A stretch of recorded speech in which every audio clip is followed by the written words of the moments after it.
Thank you all. I'm really happy to be here to talk about the Bennington Sports Foundation. As Beth said, I'm Jeannie Jenkins, and this is a new organization in our county. And the idea actually grew out of some work that Carolyn Blitz, Deborah Larkin, and I did with the Bennington Martins. And if you're not familiar with the Bennington Martins, they are our very own new Bennington semi-pro ABA basketball team. And they had to play in Rutland this past year because of lack of gym facility, but we're hoping that will change this year and we'll be back in Bennington. And if you do want to know more about the team, Sean Pratt, who is from Bennington, and Chris Kidd, who lives in the Albany area, are the two owners of the program. But in working with them, we started thinking about the large number of youth sports programs that we have in the area and how many kids have not been able to access those programs. And how can we expand access to sports programs? So from that, the idea of the Bennington Sports Foundation was developed, and it really is to help sports organizations themselves identify and support kids and teams who would benefit but aren't currently connected to sports.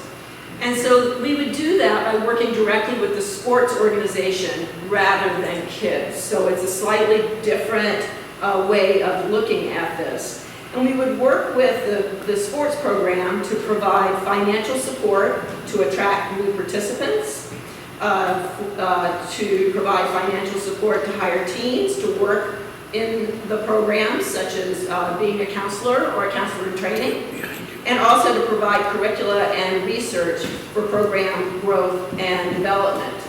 And Beth, I actually didn't think about it, but there are handouts on the table up here so that everyone can have one if they would like. So when we started thinking about this, we thought, okay, there are two things we need to do to begin with. So first, we made a list of all the youth sports teams and programs in the area that were not associated with schools. And then we also revisited the most recent youth risk behavior survey information for the county. So on the youth sports team in the community front, we identified about 20 programs or teams that are well established from Pownell up to Dorset. And then in addition, we have two large recreation programs, one in Manchester and one in Bennington. We looked at, we talked with many of them, and most offer scholarship programs. And those programs are really to help individuals pay the fees, the $80 to do youth hockey for a week or something like that.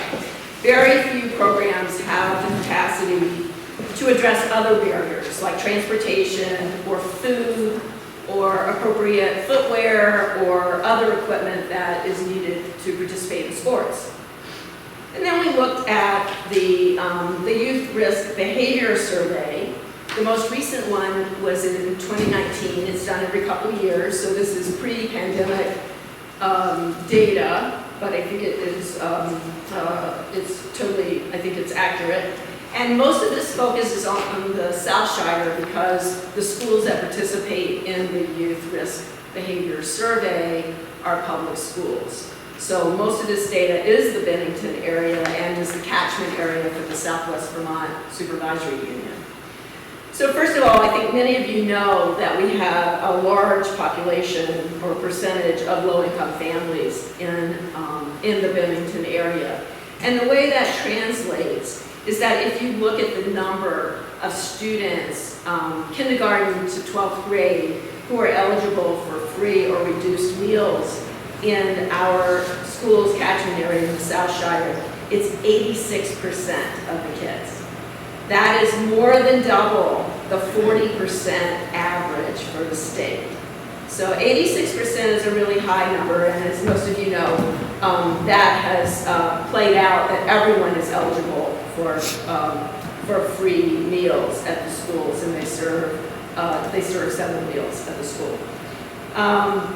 It also, surprisingly, or maybe not, Students K through 12 in the supervisory union here are more likely to be overweight or obese. They are much less likely to be physically active, both in school and out of school. Surprisingly to me, 41% of high schoolers do not participate in any after-school activity. So that's not just sports or drama, that also includes volunteer work, that also includes paid work. So 41% of the kids in high school have nothing scheduled after school except to go home. And more than half of all the kids, kindergarten through 12th grade in the SVSU, are playing more than 3 hours of video games or non-educational computer games daily. So, you know, we've got some challenges there. And so I think, not surprisingly, a question that's asked on the survey each time is one that I think will resonate with all of us. The question is, do you strongly agree or disagree that in your community you matter to people? When that question is asked of middle schoolers, their response, 57% of them respond, yes, I matter in my community. And that is essentially the statewide number as well.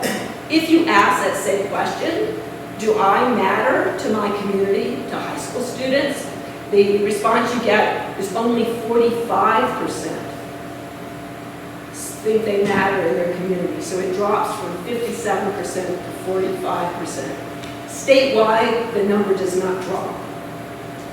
So clearly we have some work in front of us. And you know, many organizations, including Bennington Sports Foundation, are really hoping to change those numbers and increase our community's sense of belonging. That kids are part of this community, and we care about them, and we care about families in this community. So the mission of the Bennington Sports Foundation is simply to support sports programs that are interested in casting a wider net to connect kids with opportunities. And what we do know from research is that kids that participate in sports often have much more positive outcomes, including improved health, well-being, and academic success. They often have higher self-esteem, fewer risky behaviors, and stronger ties to the community. So these kinds of positive impacts are seen across race, across gender, and across socioeconomic status.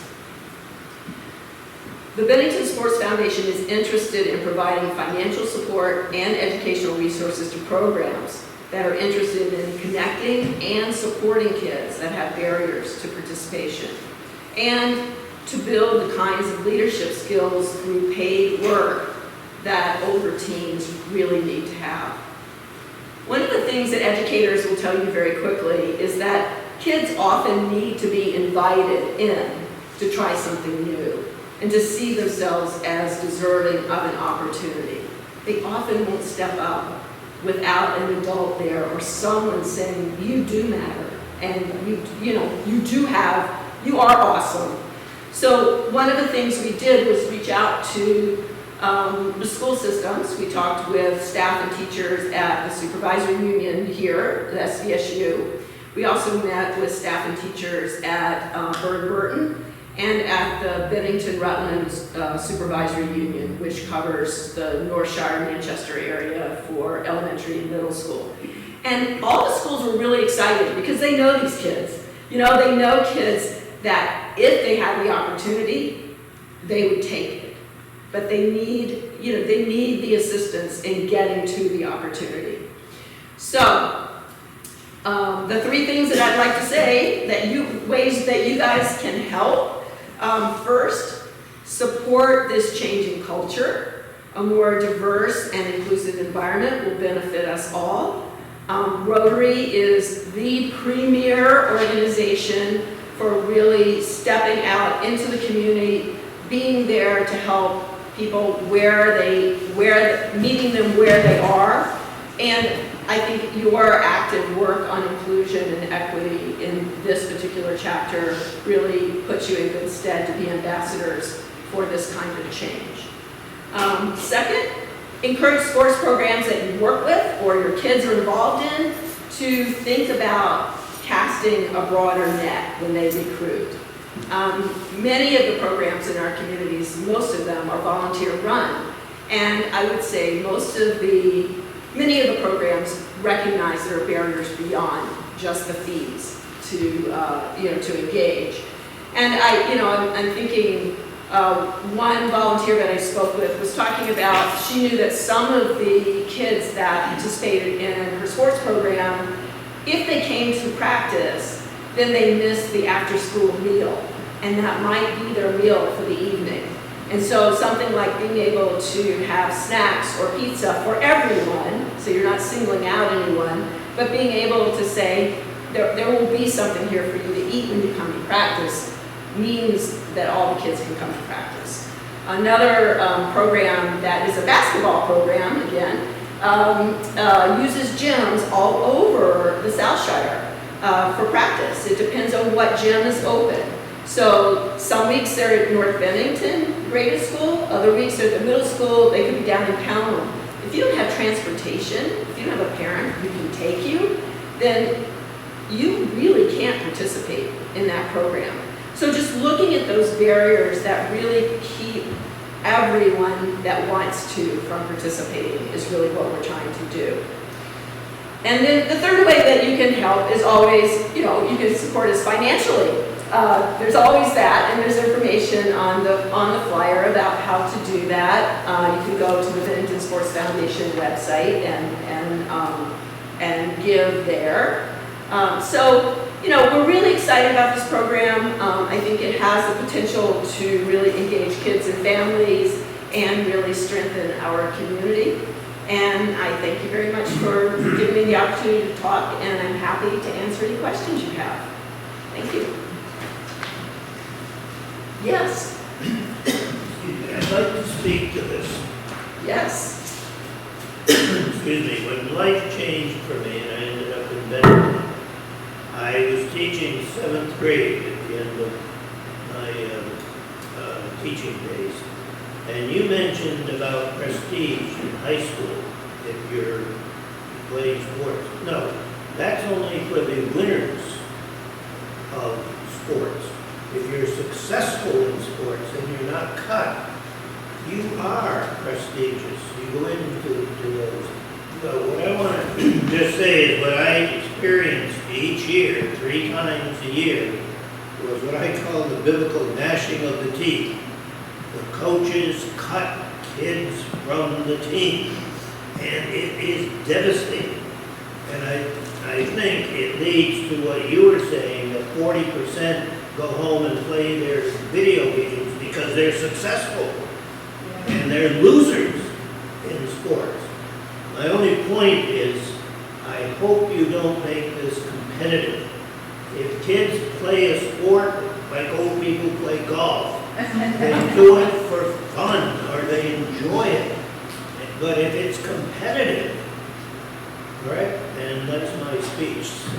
I think that's a really good point, and I do think one of the messages we heard over and again from the school system, from teachers and counselors, was that kids who enjoyed playing sports when they were younger and did not make it to the teams, the high school teams, they would love to be counselors or counselors in training for younger kids.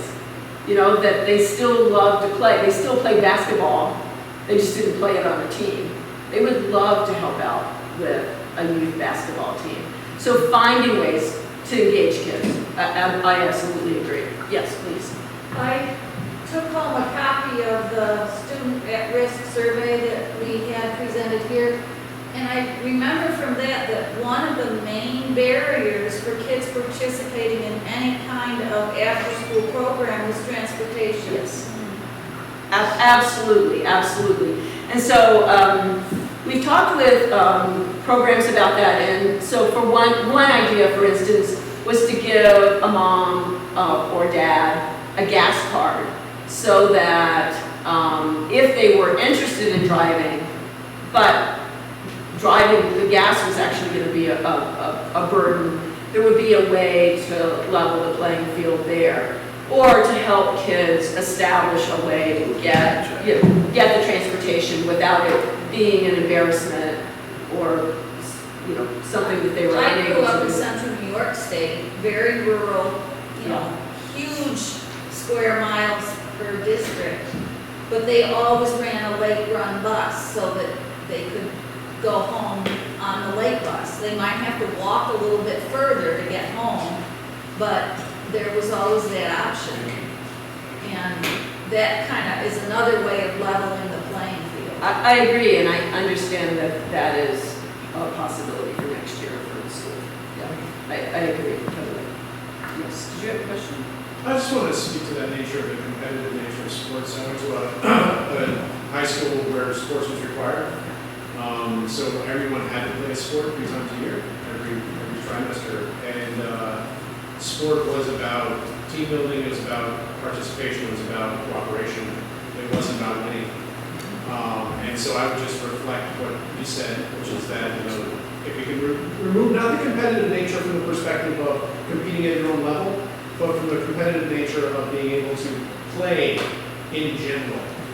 I'm hoping that can be just a reflection. I hope so, and I think, one of the people who was really instrumental in starting this, Deb Larkin, and this is being recorded, so she may hear it, but she is the women's tennis coach at Mount Anthony, and she didn't cut any players, so everyone plays. And, and I think that is an attitude that really matters, because then you're building your skill and you're enjoying all the positives of being on a team and being part of something without feeling like, next week this could be over. Yeah, I agree. Totally. Just Yes. an abstract comment. My kids played A-minus in California, American Youth Soccer, and then my son played baseball all through even high school. And the only thing I ever found wrong in going to these games was the parents. Leave them at home.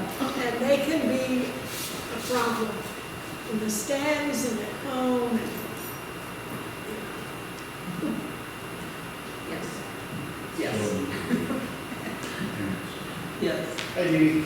As far as supports for some clubs, because we used to try to do a lot of alternative sports for kids that kind of didn't make teams for the ones. So we used to have an ultimate frisbee team at the high school. We had a union team, girls and boys rugby team actually for a little while, but school would not support us in any way. We had to pay for it either out of pocket or fundraisers. So the organization kind of helped with that, just to buy jerseys for the kids, equipment, pay for a bus to be able to go to away games, that kind of thing. Yeah, so in this first year, we have really only worked with established programs. Right. But I will tell you, the rec center, Caleb Becker really wants to start an ultimate frisbee team, so definitely talk it up with her. So I think there are a couple small programs that were in that 20 that we looked at. But I do think that is, I think looking at the gaps as well as what we have now is really important, and I do think that rethinking what it means to be in sports. Does it mean you need to be the best, or does it mean you want to get out there and just, have a good time with other people and learn skills and leadership? Yeah. So definitely pursue that. The school system is helping identify kids, but we're really looking at programs that are in the community rather than part of the school system. Yeah, just because we saw limited support from the schools, even though we're, school sport or club, but they very little support of us. They were. Yeah. So again, we're saying this on air, but it's probably worth thinking about whether there's a way to connect some of that with Manchester or Bennington Rec, which is a much broader sort of base of community programming. Yeah. You took words right out of my mouth. I was thinking about club sports. Like club sports at UVM, you've got a lot of varsity teams, but you also have, ultimate frisbee is a club sport, rugby is a club sport. Same as you have a lot of, private schools, you have like teams that compete. But the thing also is, building on what Susan said, a lot of the sports, it's about the parents. The guys that go to the football games, they want to be proud of the wrestling team. That's a very narrow band of kids that can benefit from that. And those, in a way, are good for the kids, but the parents and the adults are what drive that. So anything that can operate outside of that, club sports are the way to go. Yeah, we had kids on the ultimate frisbee team that had never played sports before, and they just tried it and did really well. All right, so that's very good food for thought for all of us, yeah. Well, another thing also is like, I graduated from Bennington. Then it was the same thing. It was the gap between people who were in middle class or upper middle class that played varsity sports. And if you look at the pictures of the sports teams back then, they were all people of, parents who were business people or doctors, lawyers, etc. You did not have working class kids on varsity sports teams. For whatever reason, I think back then it was they had to get jobs after school. They couldn't do it. And now maybe it's a different factor. But that is a factor that's been going on for a long time. So if there's any way to make that more permanent, It is, Dana, and I think that a piece of that, you're most open to trying new things and not being good at them when you're little, right? So if when you are young and you're really dependent on parents to get you places and, to tell you about opportunities, then and you miss that, you're unlikely to go out for soccer, in 9th grade. You just aren't if you've not played it earlier. So I think a piece of this is really helping younger kids sort of see opportunities, feel that they are capable, and then make their own decisions about what they want to do. But if you haven't tried it when you're little, you're unlikely to jump in high school. Yeah. And maybe that speaks to the club sports too, right? So for those kids, I've reflected now as a parent of a kiddo going into the middle school that, when I went to 7th grade, that's when you tried everything. And it seems like now, they're playing lacrosse in 5th grade and there's t-ball and, it does feel like it's starting a lot earlier. And we have access to that, but if we don't have access and there are so many kids that want to play softball in 7th grade, how do we support the school in offering 2 teams or offering a club team and a competitive team? A lot of it does, as you said, rely on volunteers. I've been blown away by the Maya basketball league is all volunteer run, lacrosse is volunteer run, it's amazing. And I love to see people that I played sports with in high school coaching now, but maybe there's an opportunity for us to drum up some of that volunteer. Yeah, I think there is, and I think that is part of that culture change, that they're not just elite sports, that they're for everybody. So I think this is really good, a good conversation to keep having on how do we just broaden out, how we think about it as much as anything else. That's good. I have a question, but I also have a comment. Fresh memory from yesterday afternoon. I went to a junior varsity baseball game. Set back a ways on some parking lot stuff and watched. And I looked at the bench, and here's an open bench with these packs and bats and stuff. And I dug a little deeper in that. I knew that my grandson actually was coach of the team. Just to say what Dana was saying is, those bats, some of those run $300. They have to have this big pack. They have to have all this stuff. When we all played, the school provided the softball or the baseball and the bat, and you just came with your glove. And that was bad enough to buy the glove. But this has become such that you're only going to get the upper crust then. Well, this is an attempt to change that. Yeah. And how do they apply? That was my real question. Is how do they apply, if somebody wants to do that, they need money to buy the equipment and stuff, Do you mean the or pay the organization or fees. do you mean the student? Yeah, students that aren't part of the, Yeah, so the hope is that sports organizations that identify that they are interested in doing this, then those are the organizations that we let the schools know that these are organizations that are willing to help level the playing field for kids and do it in a way that's not going to be embarrassing. That's going to feel, it's going to feel natural. Two quick comments. Yeah. They even had a badminton varsity team in California, which my daughter was on. And they played a lot of volleyball out there. But can the schools get themselves, maybe they already are, in a situation where, like in the music departments, they let a student, they loan the family a viola or whatever, can they loan? I have no idea that's for $300, that's the schools are mine. So can the school loan that stuff out? Well, some programs do have loaner material, loaner equipment. So, and that feels like that's a great thing if that can be done, because then everybody can borrow it, and if you don't want to do that, that's your business, but otherwise, it's there for you. So that would be a nice place to end up